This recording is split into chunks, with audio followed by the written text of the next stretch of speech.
اعوذ باللہ من الشیطان الرجیم، بسم اللہ الرحمن الرحیم۔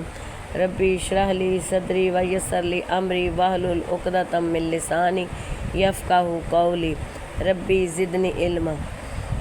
الحمدللہ۔ السلام علیکم۔ قرآن و سنت چینل میں خوش آمدید۔ آج میں 6 نمبر پہ ویڈیو ڈالنے لگے اسم اعظم کی تعریف میں۔ محزن بن عورہ رضی اللہ تعالیٰ عنہ سے روایت ہے کہ رسول اللہ صلی اللہ علیہ وسلم مسجد میں تشریف لائے اور ایک شخص اپنی نماز پوری کر چکا تھا اور تشہد پڑھ رہا تھا۔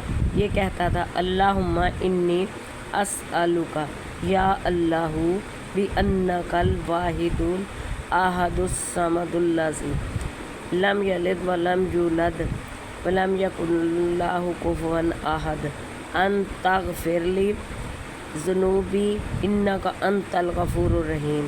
یہ نسائی احمد میں آتا ہے۔ ترجمہ: اے اللہ، میں تجھ سے سوال کرتی ہوں یا اللہ،